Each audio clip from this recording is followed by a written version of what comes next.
Queridos irmãos e irmãs, vamos entrar na liturgia da terça-feira da 30ª semana do Tempo Comum. A liturgia da palavra nos apresenta duas realidades fundamentais para sermos felizes na nossa caminhada para o céu e também para a nossa felicidade eterna quando chegarmos no céu. Para que possamos encontrar a felicidade, a bem-aventurança neste mundo, é preciso a boa convivência familiar. E a boa convivência familiar começa com a realização de uma comunhão entre marido e mulher. Exatamente isso que São Paulo leva à comunidade de Efésios, uma exortação do modo de proceder na vida matrimonial, tanto o esposo como a esposa. Se nós formos meditar de maneira muito simples a primeira leitura, vamos ter a impressão que São Paulo é muito mais exigente com as mulheres do que com o próprio homem. Porque quando a mulher ouve São Paulo dizendo: esposas, sejam submissas aos vossos maridos.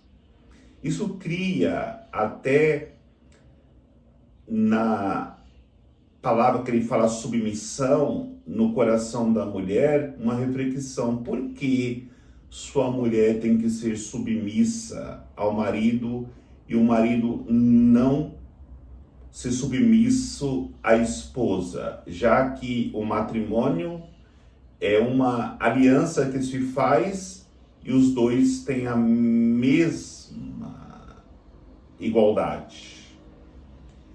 Se nós formos aprofundarmos, e não podemos fazer uma leitura superficial dessa leitura, vamos perceber que o que São Paulo pede para o esposo é muito mais do que ele pede para a mulher, que é a submissão. Ele vai dizer: esposos, amem as vossas esposas como Cristo amou a sua igreja. Como foi que Cristo amou a sua igreja?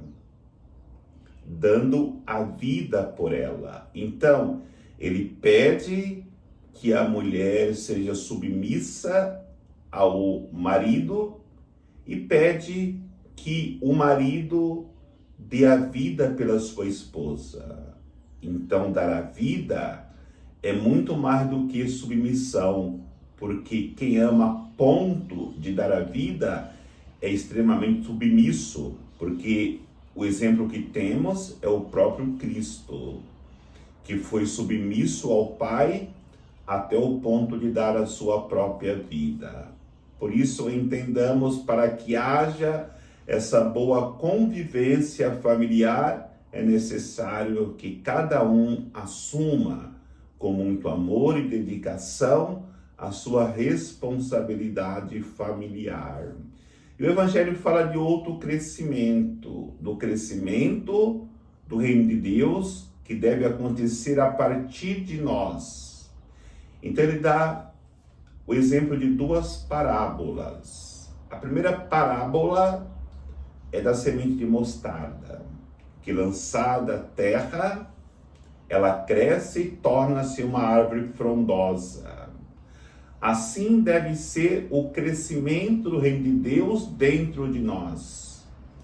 Um dia, no batismo, Deus lançou uma pequena semente, tão pequena como a semente de mostarda. Essa semente deve crescer e tornar uma árvore frondosa, onde as aves possam vir aninhar-se em nossos corações. E é claro, nós podemos dimensionar isso para a igreja. A igreja foi uma sementinha de mostarda que foi lançado na terra, que é o próprio Cristo.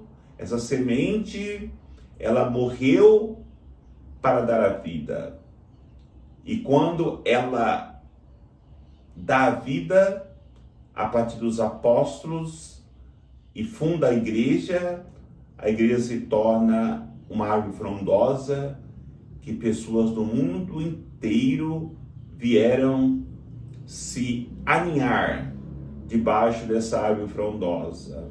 E ele fala também da mulher que pega um pouco de fermento e lança na massa, e esta massa cresce.